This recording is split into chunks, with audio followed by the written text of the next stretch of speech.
Welcome, everybody, to the Neuromasters Show, where we uncover the transformative powers of the mind.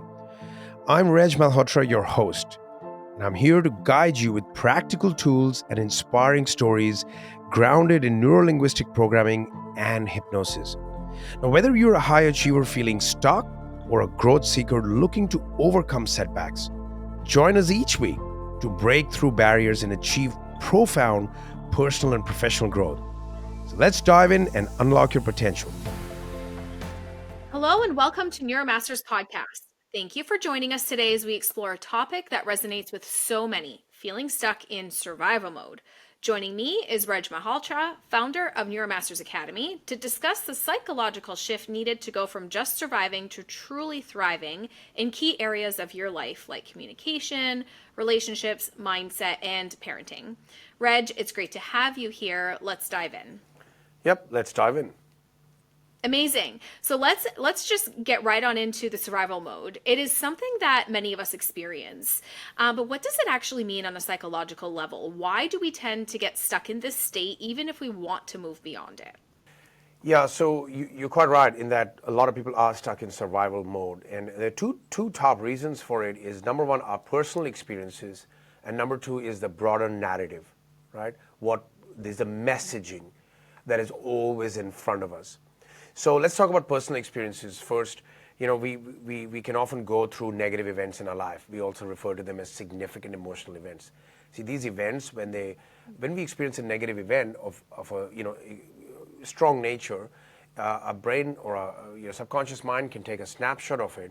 And really, the job of the brain is to help us survive, make sure we survive. The job of the mind is our survival is a priority, that we live.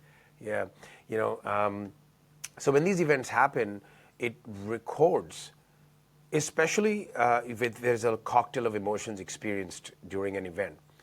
Makes a record so that warning signals can be produced with other things that come into our brain in terms of information that could be similar.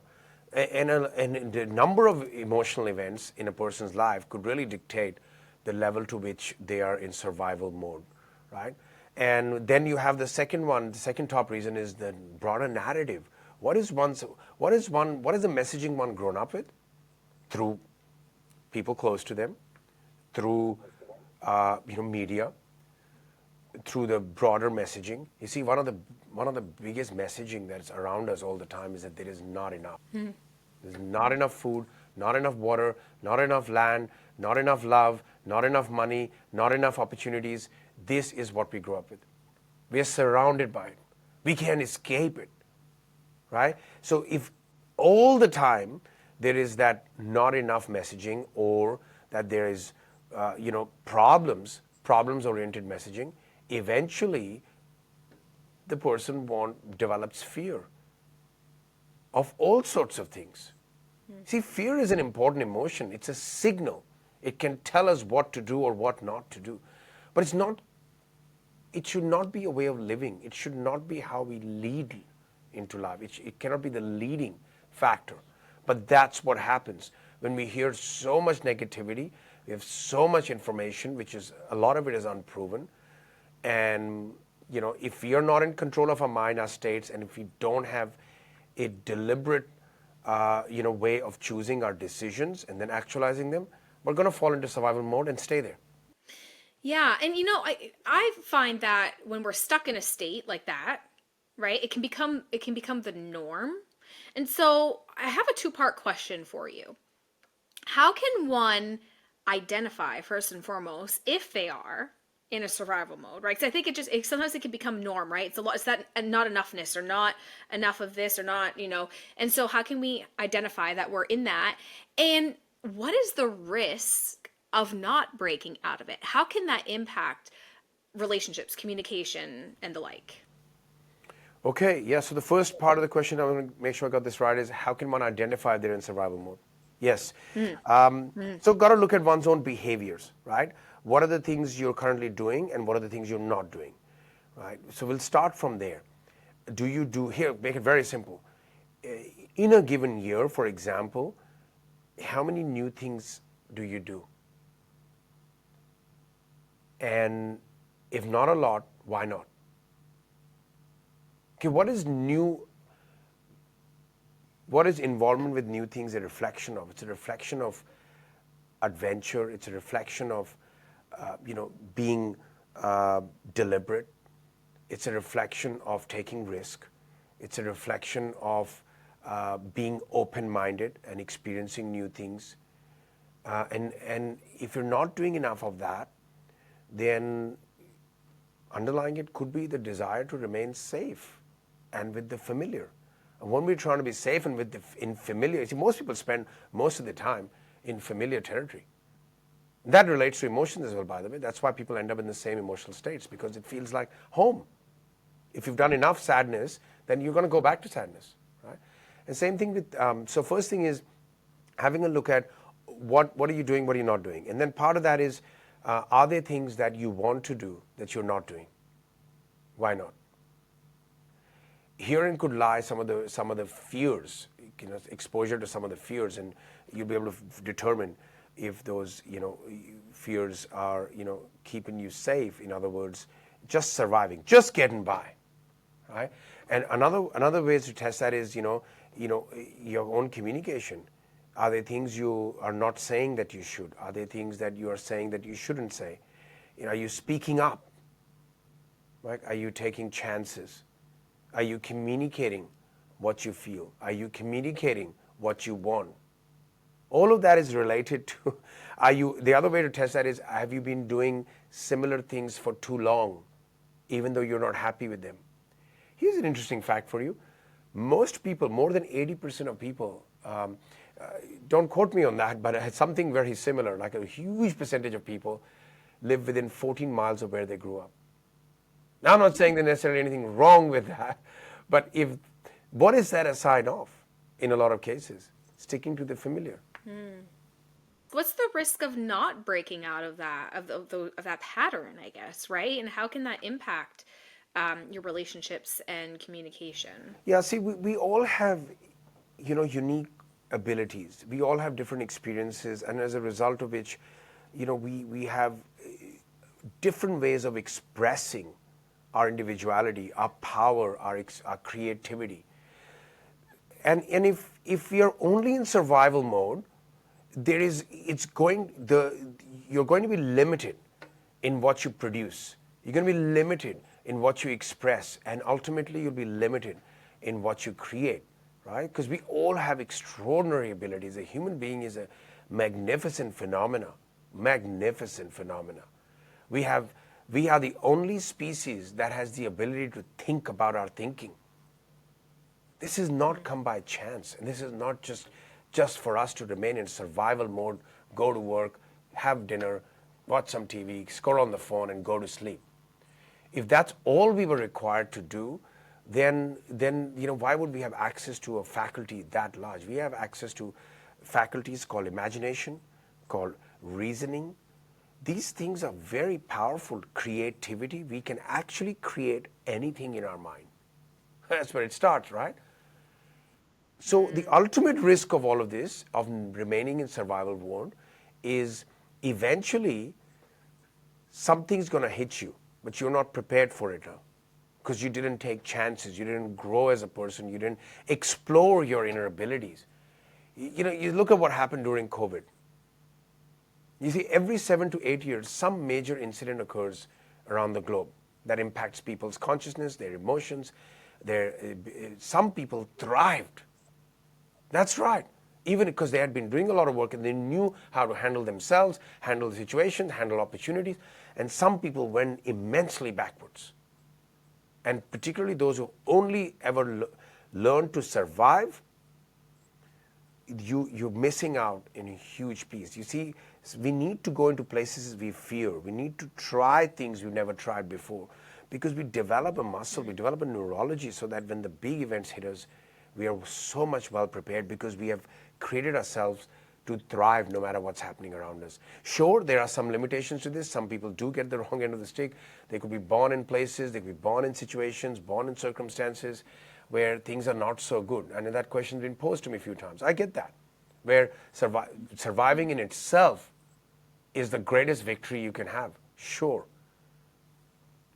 But for a lot of people listening to this, you know, what is the point of being born somewhere, having access to ideas, facilities, opportunities to really be anything if all you're doing is staying safe? What is the whole purpose is defeated. You might as well live, might as well have been born in a place where there is no opportunity, where there are warlords and there is, restriction on what you can and cannot do. There is no difference. You know the famous quote, the difference between someone who doesn't read and who cannot read is, there is no difference in the person who doesn't read and cannot read. Yeah. Right, right. So, Reg, a lot of what you're talking about when you say this, like a state, I think of, being in survival mode as a way of being, right? So I think of it as being kind of like of embodiment, right? It's our behavior, it's our day-to-day patterns. And you said something very striking just now. You said we have the power or the ability, which is very powerful, to think about our thoughts. There's a lot going on up here. So it's got me thinking about the mindset and how that correlates with the state of being. So is survival, there's survival mode. Is there such a thing as survival mindset? And how does our brain and our thoughts, how does that influence our state of being or the mode, the survival mode that we're in? Yeah, there would have to be such a thing as a survival mindset. Because what is mindset? The word presupposes set. Set means collection of beliefs, right? Of ideas, of decisions, of memories that aid us in how we approach our life. And what is beliefs? Beliefs are convictions that we hold to be true. Now, it's very important, the languaging in there, that we hold to be true. Whether they're true or not is not even, for certain. But at that point in your life, you're holding something to be true. Sure, we all need certain beliefs to guide us. So a survival mindset would imply that person has certain underlying belief structures. For example, it's a dog-eat-dog world. For example, it's tough to earn money. For example, it's very hard to find the right partner. I mean, the amount of people that I've heard say this, there's no good men out there. There's no good women out there. These are beliefs. Beliefs reflect behaviors. If you start from the premise that there is no good people that I can date or I can meet because of certain experiences from the past, then you're not going to go out dating. Even if a great person walks past you, you're not going to notice them. So there is such a thing as survival mindset. Let's look at it in a specific context. Let's look at relationships. This is an area of extreme pain for a lot of people. In fact, I would say that more than 50% of people that one way or another we train, we help, we help educate and, we help coach, underlying, there is something to do with an intimate relationship. Why? Because that's an area of, it can be very, very rewarding, probably the most rewarding out of many other areas, and yet can be the most painful. Now, what happens if someone has a bad relationship? What happens when someone has an extremely traumatic experience from a relationship? What happens if there's a divorce or a bad marriage or there is abuse? Of course, fairly so, for a certain period of time, the person could go into survival mode. How? By not going to new relationships, even when going into a new relationship, guarding themselves, getting triggered. These are all survival behaviors. They're trying to survive in a relationship context. Again, we say this repeatedly. If you keep taking your past into your new relationships, you're going to keep producing the same result. So again, significant emotional events from the past need to be cleaned up. They need to be reset so you can go in, because there's one person who's always going in a new relationship, and that's you. Right? So there is a lot of people I find in relationships, there is a lot of survival behavior. There is not enough openness, there is not enough trust, there is not enough transparency and truth. If you cannot trust your partner, who can you trust? If you cannot show yourself all sides of you, if you cannot be vulnerable without feeling judged in front of your partner, what is the point?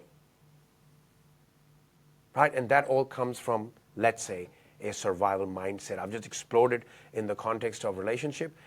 Don't even get me started on business. I'd be curious to hear what you have to say about that. But I do have a question for you. I'd love to know how the techniques that you teach can help individuals improve their survival mindset, which can thereby improve their communication and also build healthier relationships as well. Yeah, 3 to 4 main ways. Number one, letting go of negative emotions from significant emotional events from the past. That's correct. You could actually have a major event. How do you know a significant emotional event still has hold over you? We spoke in the last episode about the fact the brain doesn't know the difference in real and imagine. Now, if you recall events from the past, and as you recall them or as you talk about them, you feel emotion in your body, guess what? The event is still alive. It's still living. It could be 20, 30 years ago. It's still alive. It's rocking it. Right? If it can produce emotion, it's there. Now imagine a situation where you have these major events from the past and you do certain processes to disconnect the emotion. Means you can think about the event and you can see it. Well, there's no point trying to delete it as part of who you are, but there is not that same reaction. Right? But what happens to a lot of people? It becomes part of people's stories. It becomes part of their identity. They've spoken about it hundreds of times. They felt sorry for themselves. They have, and you know, at the unconscious level, they could develop what we refer to as secondary gain. Means there is some benefit, conscious or unconscious, of holding on to that self-pity or that identity of being a victim or a survivor. I mean, look at the term trauma survivor. What does that imply? That you just survived. How do you think you're going to live your life if you call yourself a trauma survivor? I've just survived. I'm lucky to be alive. You're not going to do any more than just surviving. So that's the first thing. We call it resetting, cleaning up. I speak about it a lot in my book called The Energy Cube Secret. Really go into that. And you know, if you think of your life as a past events, if you think of the level of energy that's available to you to create something meaningful, to create a future in the form of a cube or one side of a Rubik's cube, the more events you have, the less of those cubes are available to you, the units of energy, because they're being utilized by the nervous system to keep the past alive. How do you create a life from what's remaining? Right? And so that can be explored through the book. The second part is limiting decisions. When these events happen, we make certain decisions. Give me an example. You know, when I was younger, I went for an audition to my high school for singing. I didn't know much about singing, but I thought I'm going to audition for it. And when I auditioned, you know, it didn't go very well. I didn't even know how to hold the microphone properly. And you know, there was a bunch of people at the back of the auditorium that had the day of their life. They had extreme laughs. From then on, even when I walked past the corridor, I would hear these giggles, and that created a major shock in my system. Right? I felt shame, I felt hurt, I felt fear, I felt sadness. Now, those are some top negative emotions. You get the cocktail of that. Even as a grown man, when I thought about that event, it created some feelings inside of me until I disconnected all of that. Now, what was the decision that I made at that time? You can imagine. One of the decisions I made was that I cannot be seen publicly. One of the decisions I could have made that I cannot speak from stage or I cannot be on stage. One of the decisions I made was that I cannot sing. Guess what? When I disconnected the emotion on the event, we have processes called limiting decision framework, when we're able to install a new empowering decision, I've been able to do all three now. But I spent more than a decade not doing any of those three, hiding. So that's the second part to doing that. And the third part is establishing your values, knowing what's important to you, moving in the direction of them, spending more of your time actualizing your values, what's important to you. You see, your brain is designed to assist you in living your values. It even knows when you're living in your values. But most people, unfortunately, give up their values for their needs. Then it turns them into a survival. Right? You have no choice but to shine when you're living in actualizing your values. Sure, there are practical considerations. Sometimes life events make it so that we get stuck trying to meet our needs more of the time, but we must have a plan to gradually bring in more of our personal values. What's important to you? Is it family? Is it adventure? Is it travel? Is it certain kinds of work? Is it health? How much of your time, energy, and money goes towards that? If not enough, you're going to remain in survival mode. Yeah, it sounds like there's a lot of resilience, right, that we need to build to get ourselves through that. So, what would you say, Reg? Are there, the techniques you just went over? Does that help one in building that mental resilience? Or are there any other techniques that you can offer the listeners to help them get through that? Well, resilience is a result of decisions, right? We all have to make decisions daily. Small decisions, medium decisions, big decisions. And I want to talk about decisions for a moment before I come back to resilience. Because through our work, we found that people can develop fears of either making decisions, so not making a decision, just thinking, pondering, obsessing, wanting, but not deciding. Second type of problem we've seen is making a decision and not getting the result they wanted, and then beating themselves up, remaining in states of fear. The amount of people that we've seen who've had a major event happen, and then suddenly they wake up 15 years later because they froze, right? The reality is this. Decision, from the time you wake up, you got to make decisions about what you're going to eat, what you're going to wear. There's no getting away from decisions. So you need to build up your muscle of making decisions. How? Number one, make decisions. Stop obsessing and overthinking. Even when you order that sandwich or that coffee and overthinking, start with a small decision, make that muscle. Number two part is when you make decisions that don't turn out how you'd like them to be, you need to accept the consequences. Choose that every decision is a win.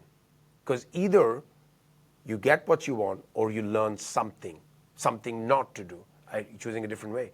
And I think this was my journey, being a Libran, I feel I had a predisposition for being stuck, thinking of all options, weighing all things. I had to redesign myself to make decisions. And so that helps resilience. Right? Start small, start where you are.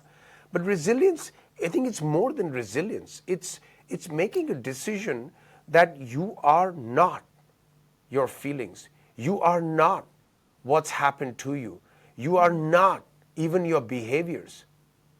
We human beings can change course at any time. Sure, there are practical considerations. Having said that, we have extreme powers of changing our lives. Really, what you would have heard that quote, move, you're not a tree. Let's look below what that's saying. You can change your jobs. You can change what you're doing for a living. Sure, it will require you to communicate well with your partners, with your family, and you must be willing to sometimes go back a few steps instead of going forward. Sure, that requires resilience, but I think it requires more than resilience. It requires honoring yourself, right? And these are all the things that can be built up by resetting your past, number one, reevaluating your decisions and beliefs, and holding images of who you can be, and then taking some form of action and learning from it. That's a path that any great will tell you. Any great will tell you that they had adversities. Number one, what's in common? Most people are doing great things, they experience some form of adversities. You know what I mean by that? Of course. It's always the case. Why is that the case? Number two, everything didn't go right, but they kept going. Something inside of them, right? They learned from it. Number three, they did things that were not usual, that were not regular, that was not what everybody else was doing, and they took a chance on themselves, even at the risk of coming across as partly weird or partly crazy. You look at the state of affairs in the world right now. Yeah. What you said to the decision making, I really like that. We have, to your point, so much power to really change the trajectory of our lives, even just by one single decision, right? And the intentions that we place behind that. So it sounds like shifting from that survival mindset and that survival mode, you even alluded to this, does involve reframing our approach, right, to daily challenges and whatnot.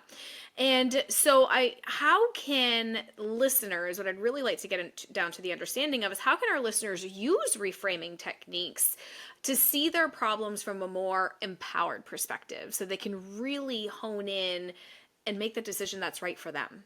Yeah, reframing is a very powerful idea, and it's giving a existing situation a new frame. To put it simply, reframe, right? You got to train your mind to look at situations from different perspectives. And I'm going to give a couple of really, really practical tips. Number one, this question: what else could this mean? See, when something happens, we give it a meaning, and that's it. It's attached to it, and then that meaning will lead to all sorts of different associations, different feelings, negative feelings for that matter. Just asking, what else could this mean? Take any situation, right? Let's say this podcast recording didn't go well. For some reason, let's say the technology failed us, or we just took way more time than we should have, or we didn't prepare well, whatever the reason may be. It didn't go well. First initial meaning will be, oh my God, like there you go, time's wasted.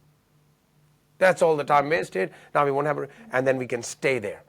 Just as we ask, what else could this mean? Well, maybe we need to look at our standard operating procedure. Maybe we need to look at our preparation process. This could mean that we now get a chance to develop a formal process so that all risks are managed. You know what I mean?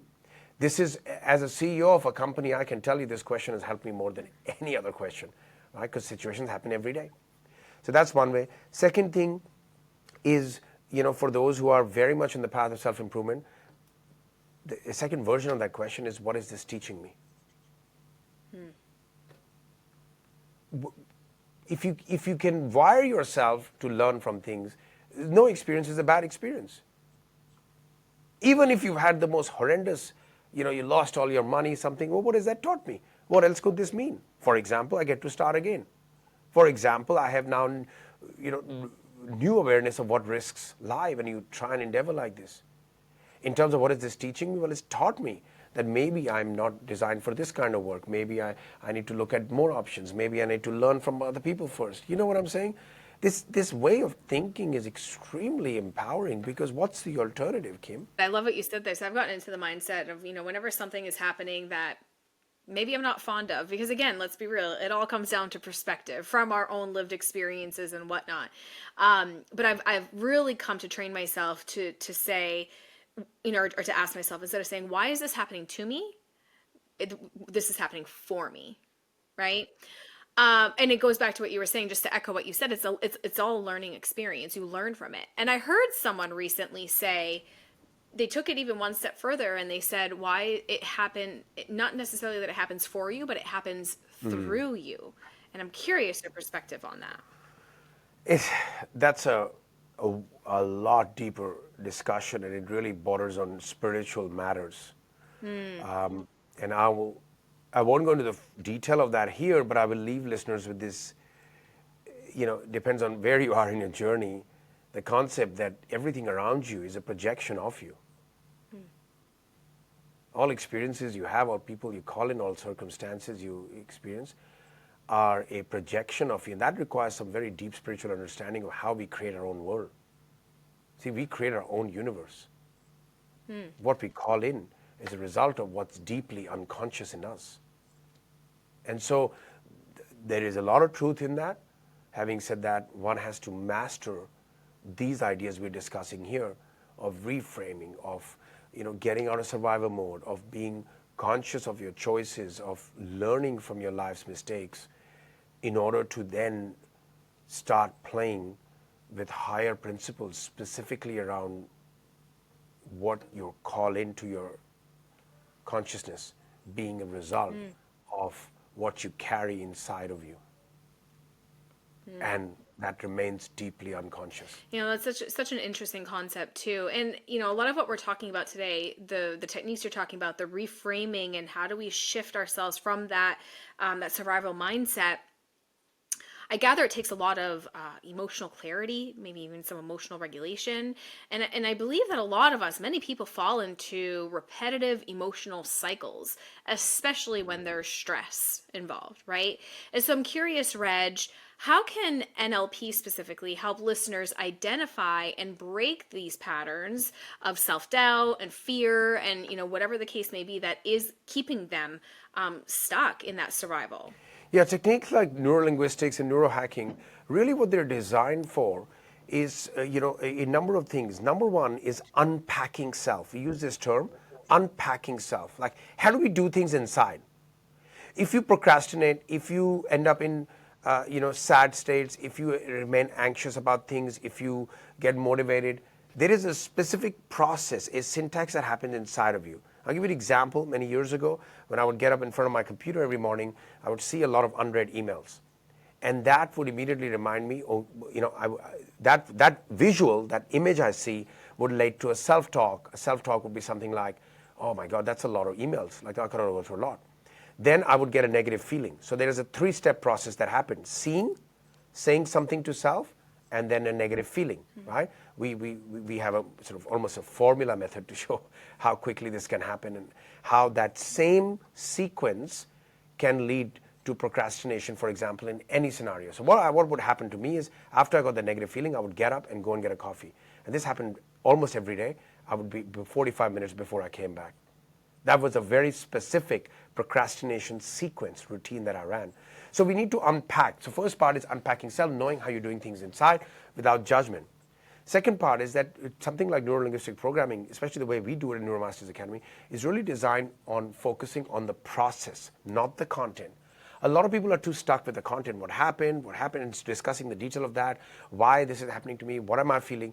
We are able to actually disconnect and deal with the processes that happen inside of us.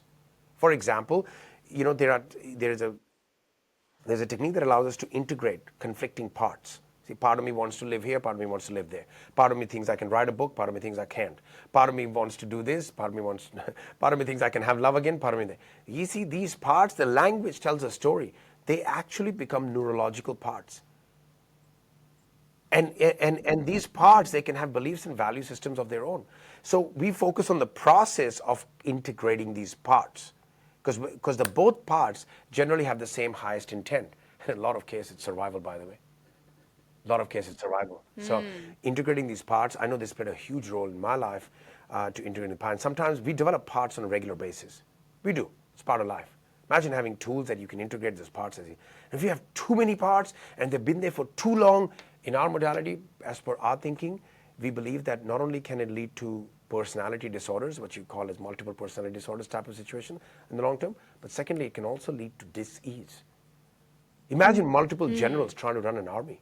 Doesn't end very well, does it? So that's one thing. The third thing is, mastering communication, both with self and others. A lot of our problems come down to relationships, come down to us not being able to influence others, us not being able to understand others. And one of the things that we go very deep into is understanding other people's model of the world. You think about it, how you love somebody is not how they feel loved.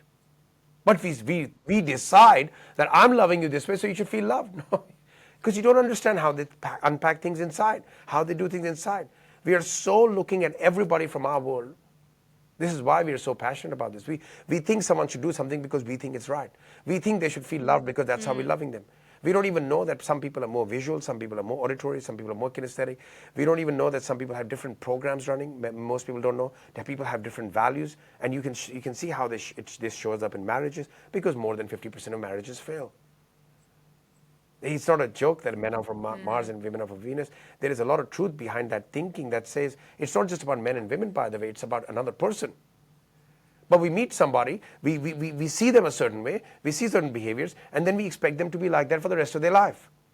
Number two, we don't really spend time understanding, other than their views, we don't understand what experiences they bring from their lives, what is important to them, what are their patterns behind. We don't do that. We just expect you married me, now things should be forever the same. Oh, I remember when 15 years ago when we met, you used to be like this, now you don't have well, you want people to grow. You want your partner to grow and change. If you keep trying to have a relationship with who they were 15 years ago, what is that telling about you wanting them to grow and change? You see, I've been married for 21 years, and I can tell you one thing. We chose to meet each other almost every 5 years, again, for who we are now. There is no other way to survive, not survive, but even thrive, or to grow, or to go past a 20-year marriage. There are different stages when you're raising children. So again, I know I went a bit of a rant about this, but it's all interconnected. When you come to working on yourself, is really about understanding how we are so different. There is no one size fits all, and we must be on the journey, particularly in a marriage. It can be applied in business too. Knowing what your customers are like, Yeah. knowing what your team is like. Yeah, you mentioned your relationship, like within a marriage, for example, and we've been talking a lot about communication and relationships in general, but you mentioned something that I do want to segue into next is the parenting aspect. And so, as we know, of course, you're a father, I'm a mother. Parenting can be particularly challenging, especially when we are in survival mode. So, what advice do you have for parents looking to build resilience within their family dynamics and to be able to stay, which I think is really important too, to stay present for their children? Yeah, parenting is a very powerful area to explore more and more now than ever because of the way the world has changed, right? Um, the world has changed. The way we consume information has changed. The way we do business has changed. The way we relate to each other has changed, right? Everything has changed, going back to times 10, 20, 30, 40 years ago. So the first part of parenting in the new world, if you will, in the new age, is realizing that you know children are getting access to information very differently. We didn't have anywhere near the level of access to information that they do. And we must not put a blind eye to it. Number two, they're getting information from way more sources than just parents. There was a time when the top sources of information was parents, teachers, friends, and maybe a little bit from television. Now there could be 100 influencers that a child is listening to. And we can't put a blind eye to it.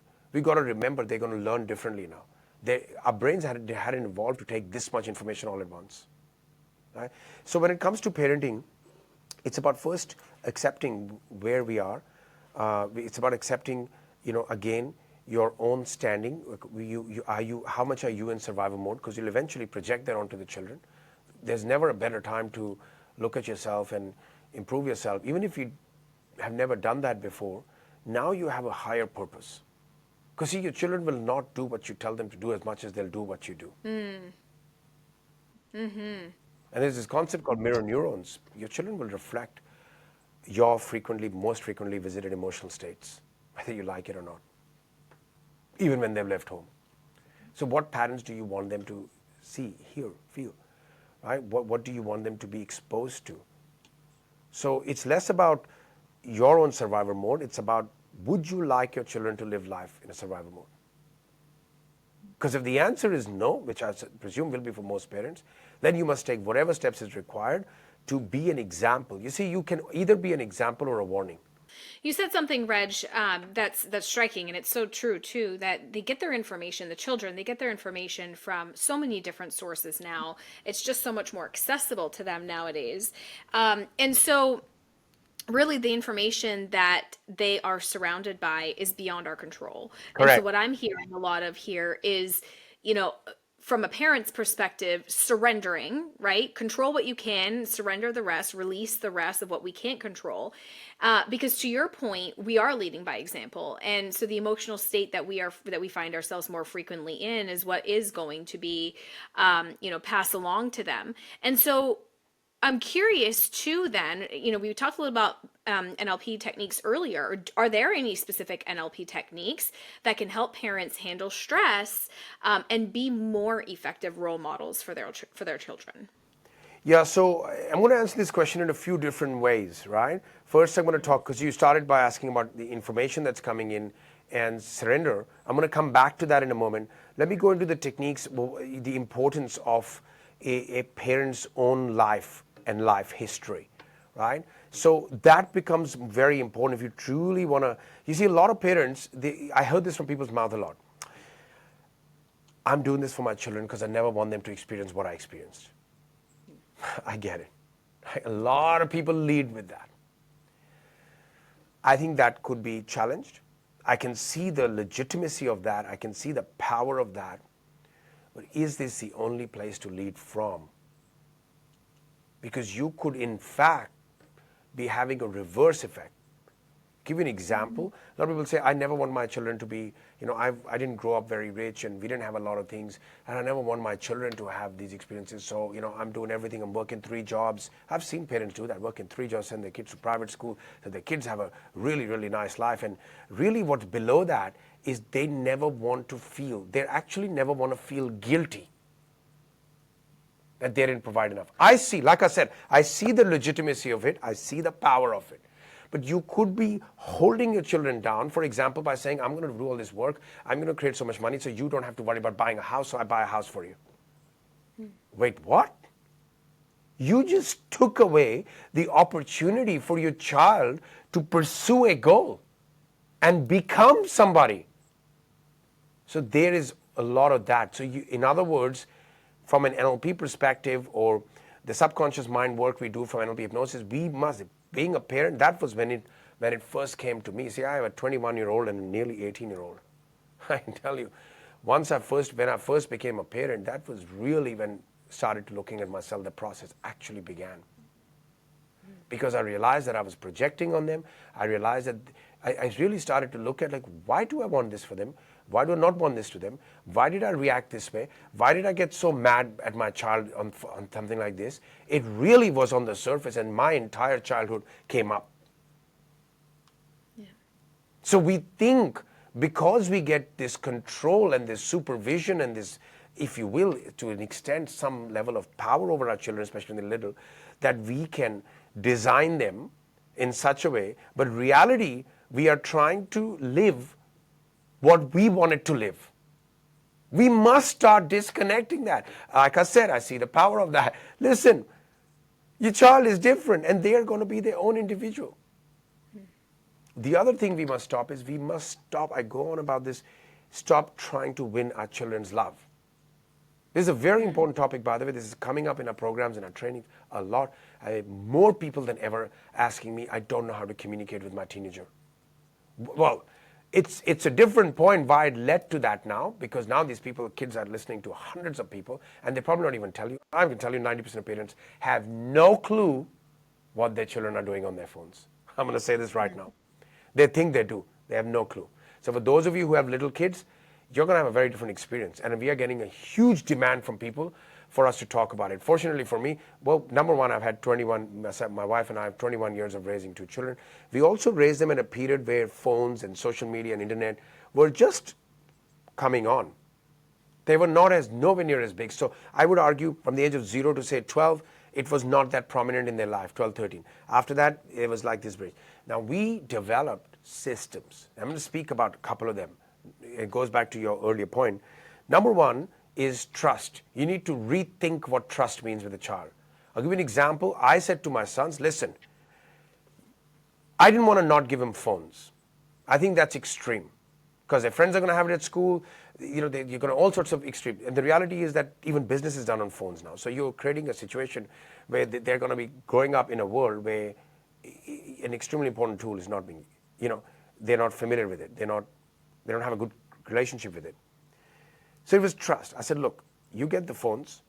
There are certain rules or timings. I think you need to respect that because you're in the stage of development. You're going to need to do your homework, or you need to, interact with the family, or you go have physical play, all these things.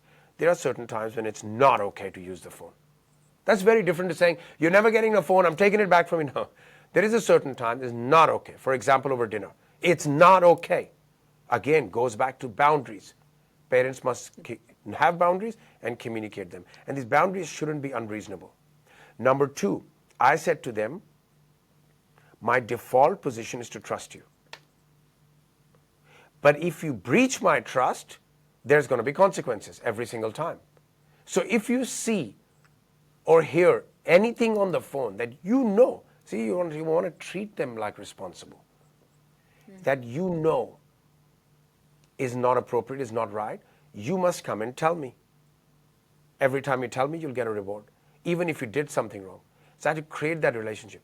But if I find out, because you didn't tell me, but I found out, now the bricks of trust are disappearing. And there'll be other types of consequences in what you get access to from our perspective or not. This worked out really well for us. There was one occasion that one of my sons, I saw something that shouldn't have been there, and he really, really, really got it, what I meant by saying that. And I think that was that experience. So that's the first. Second thing, we must understand that people will learn from other people now, no longer parents. There's YouTubers, there's Instagram people. I think we cannot live under a rock right now. Just because they're not telling you they've learned from somebody doesn't mean they're not. So having an open, healthy dialogue, regular communication, learning the ability to ask questions is one of the greatest skills that we teach people, for example, in coaching and as a leader, but also as a parent, because parent is a leader. And last but not the least, at some point in your life, you need to stop trying to win your children's love and be the mentor and the guide. I've seen way too many people, their children are 20, 21, 23, 25, and they're still trying to win the child's love. What's going on there? Like, I get it. We have this incredible connection with our children. I think there's a book called Why Parents Become Personal Willing Slaves. But there is a point at which, you want to treat children for who they are now.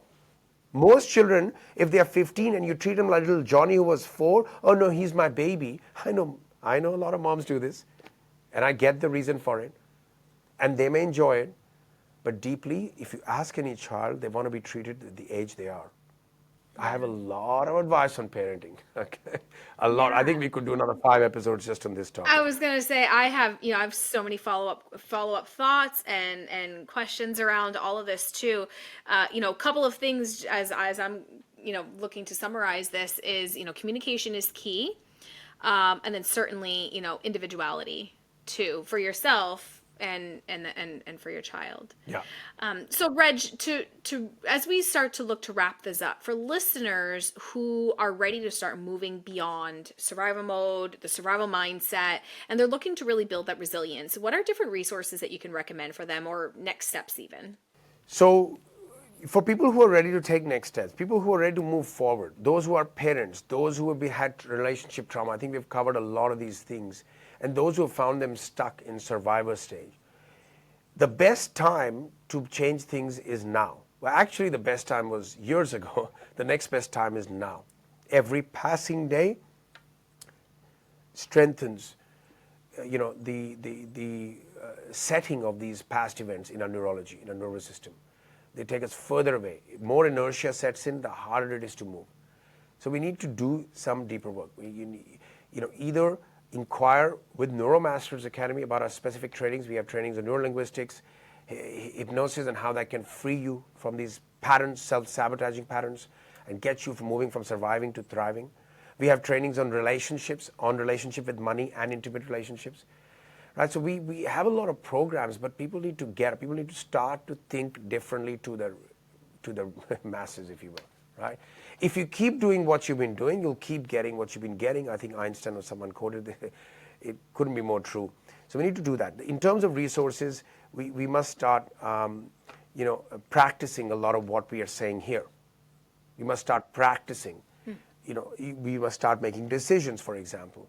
We must start letting go of the past. We must start asking better questions of ourselves, reframing. What else could this mean? Right? We must become a person who who is able to visualize a better life. See yourself doing, being, having the things you want to have. And then you choose to utilize the tools to change. See, there are tools. There's only so far you can go by just talking to your conscious mind. You want to make changes at the subconscious level. See, all learning, behavior, and change is made at the unconscious level. It starts with being at the conscious mind. So when you start learn to drive a car, your hands going everywhere, you're fumbling, it could take 20, 30 days, you're like trying to put the indicators on. But there is a point at which you don't even know how you drive the car. It just drives. I ask people, do you know how you got from a point? No idea. It's your mind that's driving the car. Now imagine if you were able to do that with a lot of your behaviors. And that's what this work is all about. I'd encourage people to visit the website, maybe just book a call with the team and find out what is uniquely available for your specific challenge of desire, and then plan out how you can get there. Amazing, amazing. Thank you, Reg, for sharing all of these insights on shifting from survival mode to a mindset of resilience and growth. It's clear that breaking free from survival patterns can have a profound impact on all areas of life, from relationships to personal well-being. And for everybody listening, please remember that resilience is something you can cultivate, and every small shift in perspective brings you closer to a thriving life. If you're ready to take that next step, Neuromasters Academy has the tools and the support to guide you on this journey. Thanks again for joining us on the Neuromasters podcast. Until next time. Thank you. Thank you for listening to the Neuromasters show. I'm Raj Malhotra, reminding you that your trauma is seen, your transformation is possible, and your breakthrough is right around the corner. If you found today's episode valuable, you can visit our website for many more resources, to register for a live breakthrough experience, and to continue your journey of reclaiming your full self.